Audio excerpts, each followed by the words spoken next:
If you've never been to Kraft Boulders before, you're going to want to change that, and this video is going to prove it.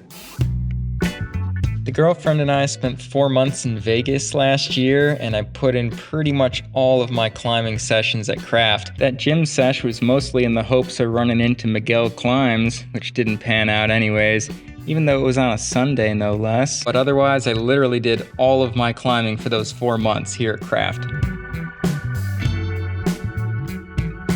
And I think I filmed just about all of my sends, starting off with this one here, which is a V1 on the right side of the pork chop boulder. It was kind of weird down low and just a little scary to get up to this flat edge, but once you're here, the top is pretty chill. This happened to be the first boulder that I checked out in Kraft, and pork chop was the main attraction on it, which is that V3 or V2-3 up that really chalked spine that you see there in the middle. But first up, quick fist bump to the local, and then we'll check out this V2 along the left arete. In some ways, I actually thought this one was a little harder than pork chop.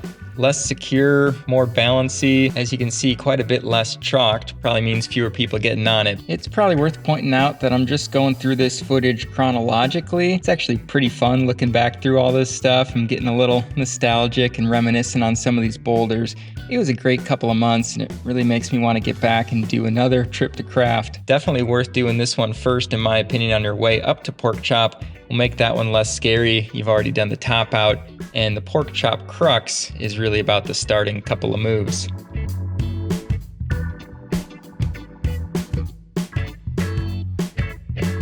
Although the start is probably the physical crux, the mental crux is definitely coming up here in a second.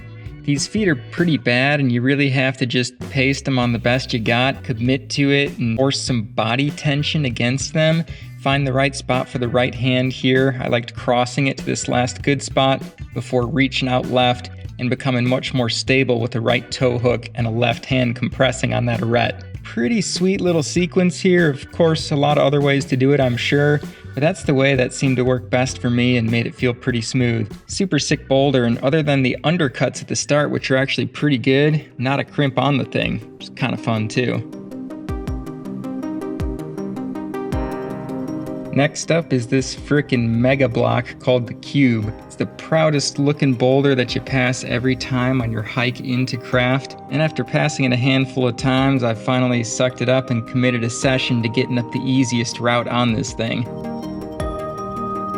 I think this climb's called Northwest Arete or maybe Northeast Arete, and it's a V0, but it's like, I don't know, 25 feet tall, and it's also the down climb, so still one of the scariest climbs I've done to date. I think I climbed up to this ledge like 5 or 6 times before actually stepping out for a single move.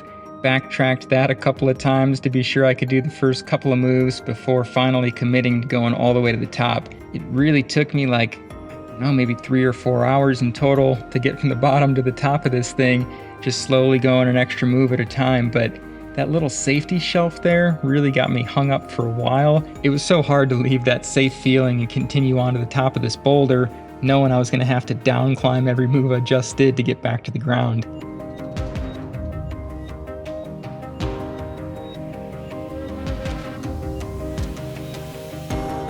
Obviously, that's exactly what I did. I'm not still stuck on top of that boulder.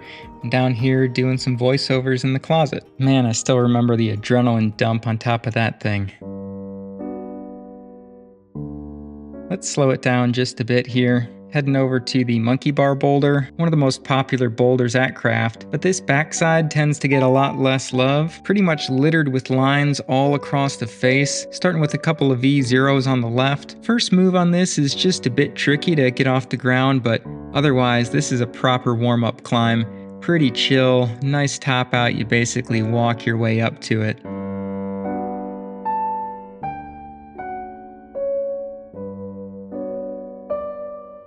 And then maybe still my favorite V1 right up the middle, called Monkey Crack. If you take your time looking for them, you'll find good features all the way up this crack. Sometimes a jug, sometimes a crimp, but with the right body positions and a few goes up this thing, it starts to feel amazing.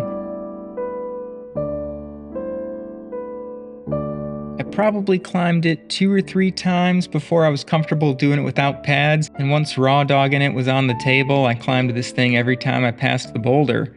probably, I don't know, 15 or 20 times over the 4 months I was there. It's pretty awesome to have local access to boulders like that where you can get familiar with them and it's like no big deal and not scary anymore and nothing but fun. Kind of missing that right now. Me and Trevor have joked about how if there was one boulder that you could just plop in your backyard, steal it with a bunch of helicopters or something like that, this would be the one to do it. The layout is so cool. You can start on those first lines on the far left, the V0s, and work your way all the way around the backside of this boulder through the V1, a couple of 2s and 2-3s here, like the one I'm working on now, a couple of V3s further right, some of which were too crimpy and difficult and painful for me to actually send even. But before you're even all the way around to that side, you're going to be pretty warmed up. And I was almost just going to give it away, but you'll see the boulders over there in a minute too. They're pretty sick. I'm not exactly sure how long yet, but I know this is going to be a pretty long video. I'm intentionally not speeding these sends up too much or cutting a whole lot. Trying to go for a chiller vibe, and I kind of picture this video going up in the background while you're supposed to be working or studying or socializing with your family or something like that.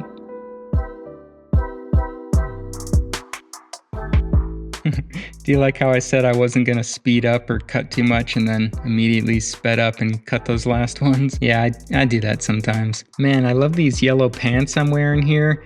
They are so much dirtier now, it's like I almost can't wear them. And the hat I got on is from Kayla.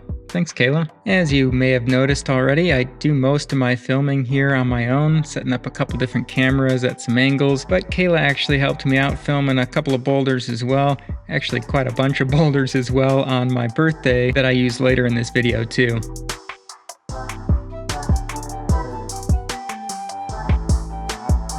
The sandstone at Kraft has got to be some of the best I've ever climbed.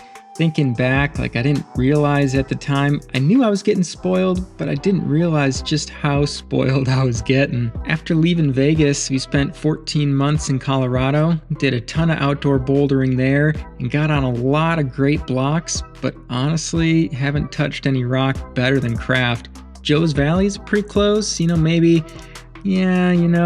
I don't know, hard to compare Joe's and Kraft. Regardless, Kraft is amazing. A lot of these climbs don't come across as that impressive or that great, maybe on Mountain Project or in the guidebook or whatever, but if they were anywhere else, they might be like the best climbs the area has to offer. I spent a long time trying to figure out a way to not campus that move, but yeah, no cigar. What was I saying again? Oh yeah, this boulder, for example, pretty awesome climb and made for a fun little mini project for me. I forget, it took me maybe 5 or 6 attempts to send this thing. Would be a pretty sweet climb anywhere else, but at Kraft, it just happens to be so chock full of good climbs that the bar is raised to almost an unreasonable level for what you expect. And yet, somehow, Kraft just keeps on delivering. There's so much good climbing to be had in the low and moderate grades here. I spent probably, my first 5 or 6 sessions here at Kraft not hitting anything really harder than V3. And things started to get really interesting at the V3 grade. I got some good ones coming up like Sarange and maybe something else. And even at the V2 grade, you got things like potato chips and monkey bar on just the other side of this boulder. We're going to get to that one in just a second here. And once again, we've got a pretty chill top out here. The down climb on this boulder is super easy as well. Okay, I remember this one. This was super fun actually. I had to get this beta from the chick in the white shirt that's watching me, like the triple bump or double bump or whatever it was. It took me a lot of tries and failures until she ultimately showed me that beta that worked and got me the send. I did most of my bouldering on my own while we were in Vegas, and actually I've got a lot of great memories of meeting randos out at the crag, working on the same boulder. You kind of connect over some beta that might work for both of you, or both failing at the same spot. Sometimes it's people that you never see again, and other times, like you're about to see here in the Monkey Bar V2 send in a second, this guy spotting me actually saw himself in one of my other videos recently, also featuring this climb here when I was looking at just the best of each grade at Kraft.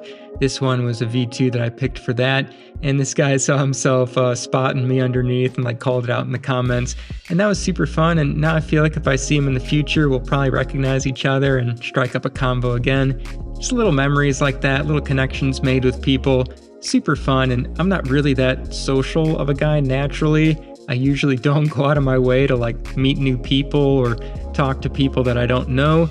But when I'm connecting over something I love, like a boulder and some fine details that you can obsess on, I find that actually makes it a whole lot easier for me to break through the uncomfortable barrier and connect with folks. If you come to this boulder, it's bound to happen because there's always a boatload of people at it. But the good thing there is it takes a lot of pads to climb this one comfortably, especially the first time. And those long traversing juggy moves are fun, but they're down low and it really turns up and probably gets the grade, or maybe a little harder feeling than the grade, as you turn the corner and climb up and out the face of the boulder. It's definitely still on, and if V2 is kind of like your max grade outside, you're probably going to be pretty freaked still and are going to need to keep your wits about you. But luckily the very top is a walk off, just like I'm doing now. Alright, we'll come back to a few of the harder climbs on this boulder in a minute with a little help from my boy Trevor. In the meantime, we're going to head over to the Sarange boulder. Remember, I'm just moving through this footage chronologically. As usual, I like to pick out a cool boulder for my session,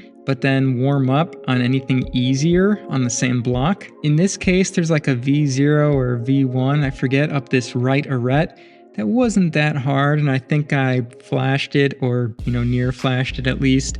It was a good entry and sort of like proper warm up for the session though.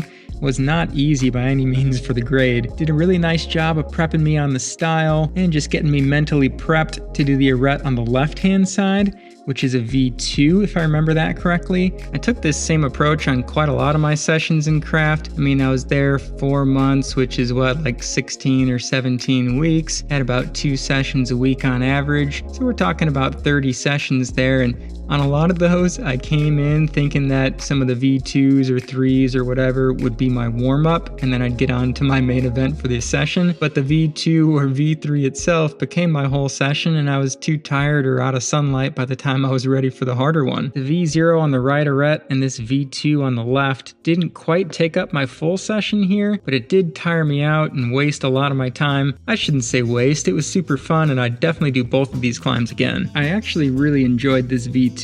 Not a crimpy one, but a pretty slopey and delicate climb. Definitely has a lot of chalk on it down low, but that thins out quite a bit as you get near the top. Actually gives you a little view of Welcome to Detroit, a V4 or maybe a V5 or maybe a V6 depending on who you ask. Just to the left here, I'll come back around to that one in a second too. I really like climbs like this where it's slopey holds that requires a lot of geometry and body tension. Oh man, makes me kind of sad actually. I haven't climbed in a couple of weeks now, rehabbing a TFCC wrist injury, as well as still rehabbing, trying to get serious about my rehab on a proximal hamstring tendinopathy or tendinosis depending. And watching back this footage is not necessarily a good substitute for climbing.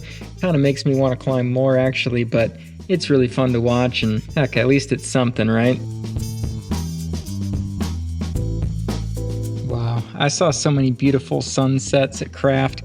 Never a sunrise, but I did get there at 8 a.m. to send Hyperglide, so I think that pretty much counts as trad climbing. This is Welcome to Detroit, a V4 or V5 or a V6, depending where you look or who you ask.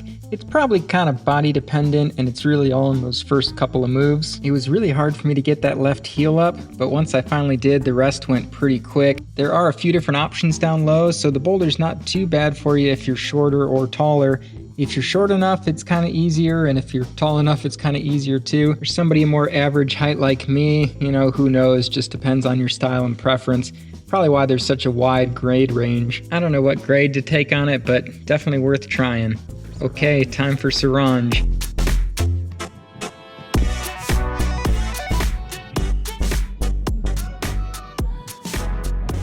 This is actually the first boulder I climbed at Kraft that I didn't send in a single session. This is my second session on it. I actually sent Welcome to Detroit during my warm-up on this session. Man, it's a high pollen day apparently here in Austin, and my mouth is like very slightly swollen and my tongue a little slow to react. Oh! Woo. Doesn't really have anything to do with this sweet boulder, but it's making these voiceovers just a little bit harder than usual. Crimps are definitely not my strong suit, but I'd love to go back and do that one more controlled at the top instead of the dynamic, desperate move that I made there. This was kind of an unexpected little beauty for me. Jonesin is the V4 just to the right of this boulder, and I think this one is called Unnamed V2. Super hard for a V2 and super awesome for an unnamed boulder.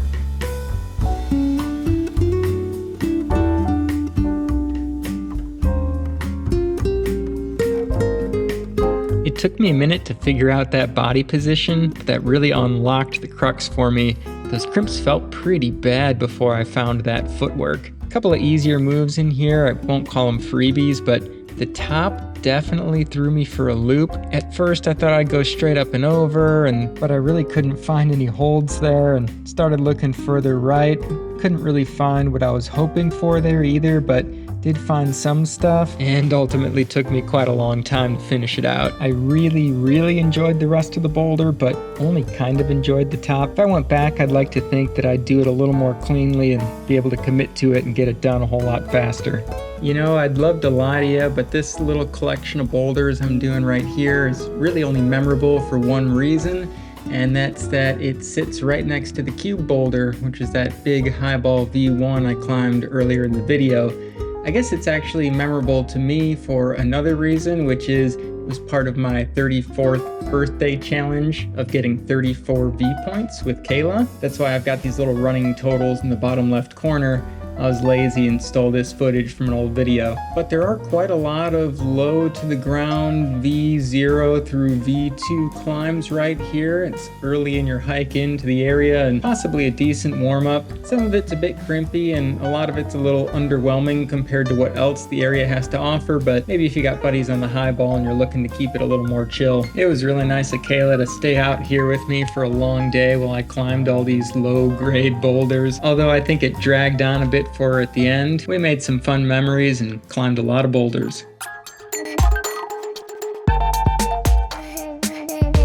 I feel like I climbed some boulders that I wouldn't have climbed otherwise. I just don't think I would have spent the time looking around for the more obscure boulders and probably would have ended up leaving Kraft without even checking that one out. Give a smile. Thank you, I appreciate it. It was awfully nice of that random lady to offer to film another angle for me. You know how I love my angles.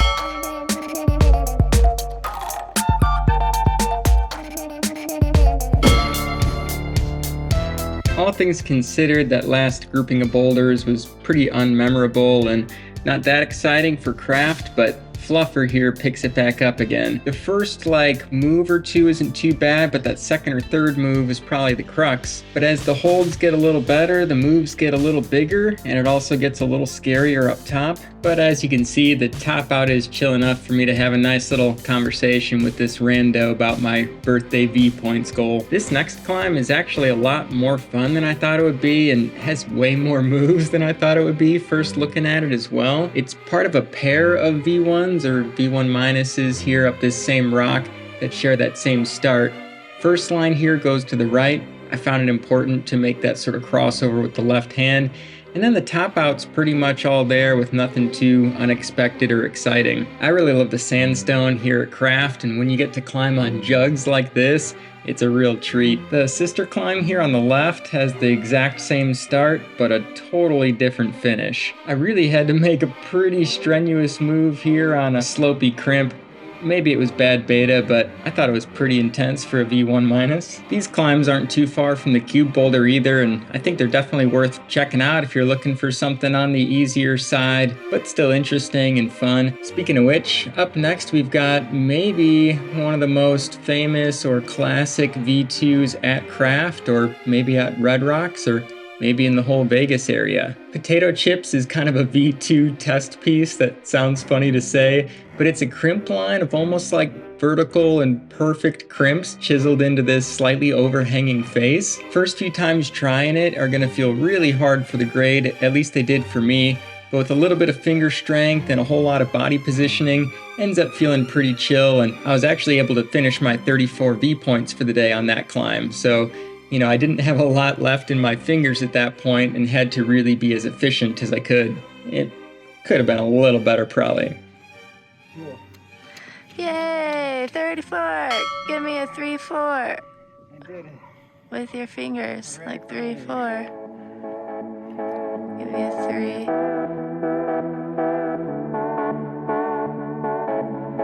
Oh man, what do I say about Jonesing? Well, I met Ozzy here. That was pretty awesome. The session before this one, when I almost sent Jones in, he helped spot me and give me a little beta on the top out. That ultimately ended up helping me out with the send here in this session. But Jonesing took me like, I can't remember now, maybe 5, 6 sessions to send, which for a V4 was pretty hard. Oh, almost missed the move there. Pretty hard V4, honestly, but it's the type that I like the most, where every move feels like you need to figure it out and is at a pretty consistent kind of difficulty level. And then when you do finally put it all together just right, it almost feels easy. I spent a lot of time fighting on this boulder before it finally felt easy, but I've got a lot of great memories doing it. It was like a roller coaster of emotion, honestly. I first thought I was going to send it pretty quickly, maybe in a session or two, so I could move on to more of my typical project grade like V5 or V6, but it took way longer than I expected, and a couple of times thought I was going to send and just couldn't quite pull it out, and finally figured out some more efficient beta up top to get that thing knocked out. Alright, I said we'd be coming back to the monkey bar boulder for some of the harder ones, and Trevor's going to help me out here with monkey bar traverse. Ultimately, he said, I think he said this was his favorite V6 at Kraft, or at least the favorite one that he had done in these couple of trips by this point. I tried all these moves, or at least most of them, and I did not have the finger strength to do this type of like cut or campus, or the body tension to maintain it and hold it another way. And I saw a lot of people actually trying the crux of this thing over the few months that I was here at Kraft, and most of them were unsuccessful on it. Of course, I saw lots of people send it, but a lot of people, more people failed. Still stays pretty cruxy here on these crimps in the overhang until Trevor grabs this better hold at the lip. Kind of was able to relax at that point. And actually the camera I was recording with there on the handheld died right as he sent that one, or right as he got past the hard part at least.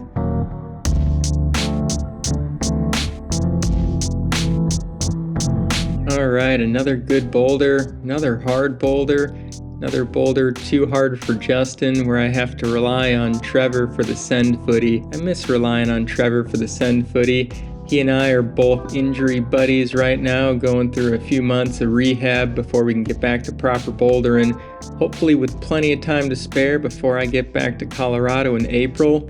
Oh, nice move, Trevor. But man, Trevor was just tearing it up for the last couple of years here, really.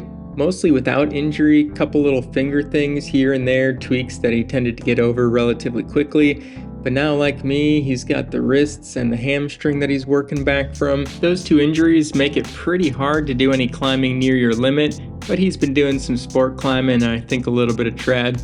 Okay, look at that guy. So Trevor says that monkey bar traverse was the best V6 that he did in Kraft, but he says Alexisizer was the hardest V6 that he tried in Kraft. I actually feel like this one is totally my style, but was still too hard for me to put together in the couple of sessions that I ended up getting on it. Nice. Man, it is such a cool boulder though.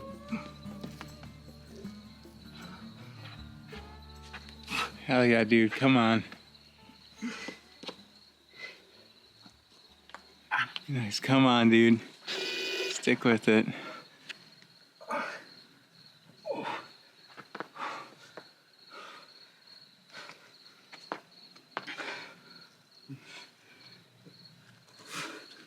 Nice.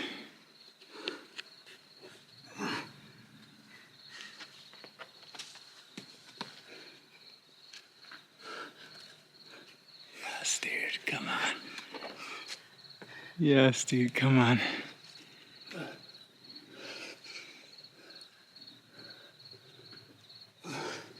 Holy shit, dude. I'm pumping out so hard. Come on, bro. Just breathe, babe.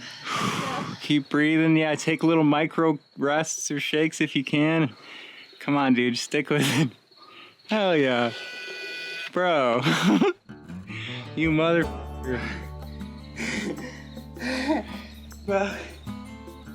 Yo. Yo. Dude, Yo. that was the hardest V6 for sure. 3 6s in a day, though. Even though I spent a few months exclusively climbing at Kraft, I feel like there are a lot more quality boulders just like this one and tons more around in the surrounding area as well at other crags. I really need to get back there and do more of them. But these couple of problems here on the way were pretty cool, a little bit unique and different, and you'll see here in a minute actually one has this sort of like bat hang start thing on it, but all of these ones were pretty fun and interesting and really not gimmies either. There was like a weird move or like kind of a tricky top or like a hard start, but all in all, like climb's definitely worth doing. Here's that bat hang. Actually, I remembered it wrong. It wasn't like a bat hang start, although ultimately that's what I tried to do to like cheat it. Trevor said it didn't count, although to me, I thought it was a pretty sick start to a problem. Man, another fun problem.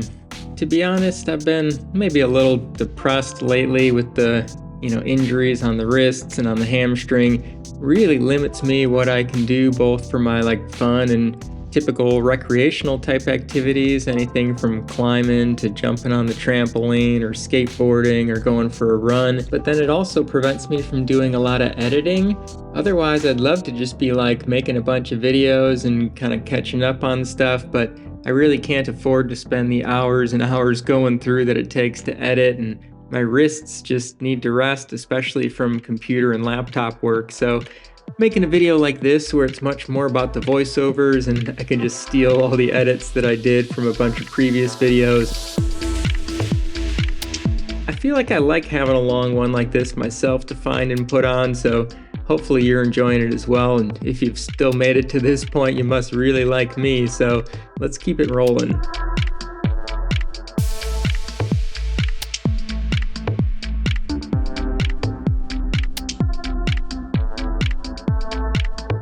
This is the sit start to a super classic and ridiculously hard V5 called the Pearl. Sit start adds that really big and awkward move into the starting hold, and then I forget exactly where the starting position is for the V5, if it's where Trevor is now. Yeah, I think it is. You just pull off the ground kind of into this move from those two holds he was on. Getting into this is kind of the crux, but then the next match and the move up are also still super on.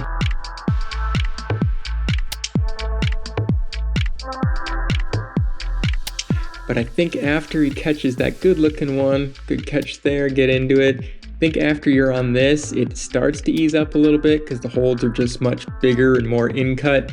Not super good here. You can see Trevor hesitates a bit, but I think he uses this arete out left and also goes up some of the better holds here on the face as you get nearer the top. But I feel like I have seen people still struggle here. I'm not sure I've actually seen anybody fall on the top of the Pearl, either doing the sit start or otherwise, if they get through that crux in the middle. And Trevor was no different here, and no surprise that he picked up another V6 pretty quick. All right, this next boulder is for the OGs. Alright, he says he grabs And then, this. yep. Kind of just like that, I really crimp into those fingers there. Yep. Yeah, dude. Okay, come on. Just breathe. Right there. Nice. Come on, dude. You can bump the right hand. It's slopey, but it's one more. One more bump with the right hand. It's Bump with the right? Yep. See that? No. Oh yeah, nice, dude. All right. All the tension in the world, and just find a foot. This part always cracks me up a little bit. One more, like directly right, like 6 inches to your right. Come on, there it is. Yeah. Or do that. Come on. Yep, find a foot. Just find something. That's good. It's good up there. Yeah. Yes, dude, come on.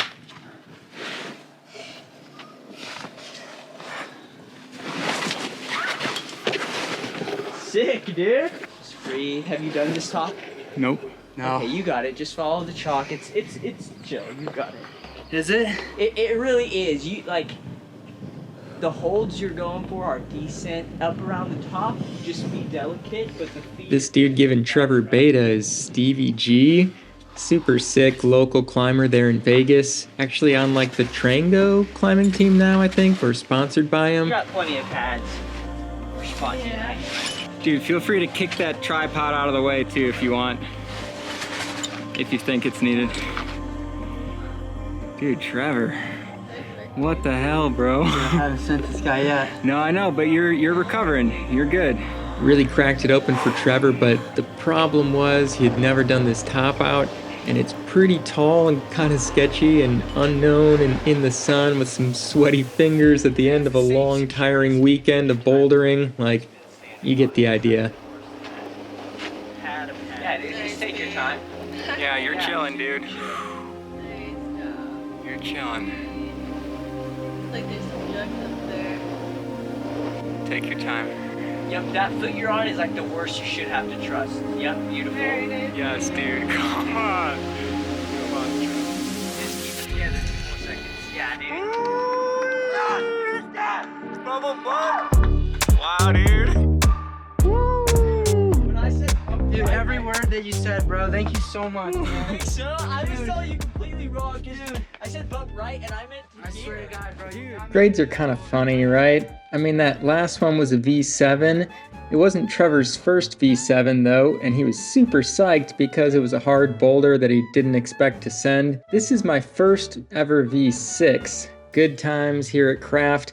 Although I kind of did expect to send it, which, I don't know, it's weird and hard to enjoy maybe a first of the grade when you know it wasn't your hardest project. At Kraft, I had a couple of projects harder than this one. One was a V4, one was a V5.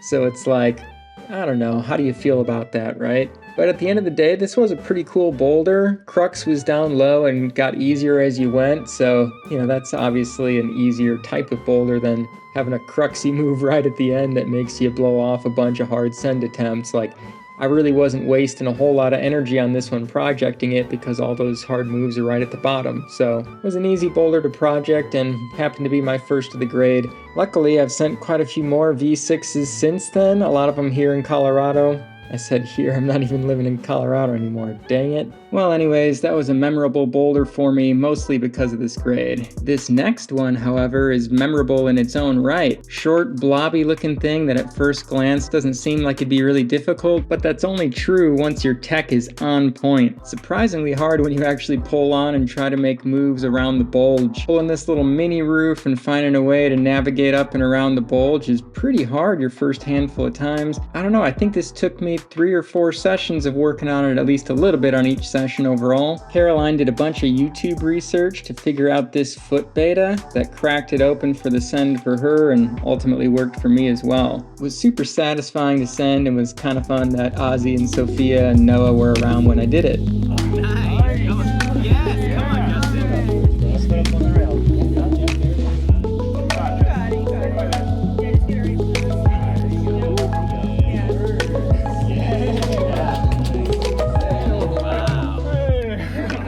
So I was pretty psyched to kind of just get that as like a secondary send. But Hyperglide's what I was really after, and man, could these two boulders not be any more different. I've had a few crimp-related injuries in the past, and my left ring finger is feeling a bit sore, so I've been hesitant to full crimp on Hyperglide to this point. Ultimately, I found that Crux Move 3 demanded a full crimp in order for me to maintain the right shoulder tension and body position to take this wide right foot and get the victory jug.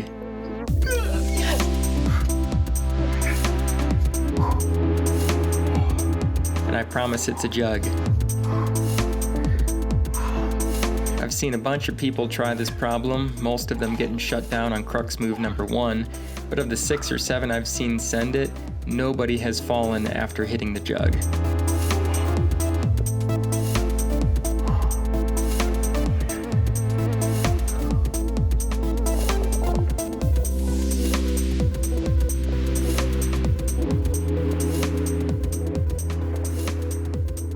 Take your time, find your feet, chalk up if you brought any, and be confident that if you made it this far, you're definitely going to make it to the top.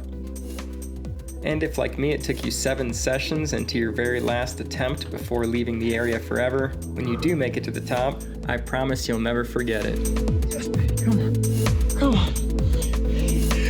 Yes. Yes. Oh my God. Thanks for watching, folks. Hoping to be back to making some proper videos here again soon, so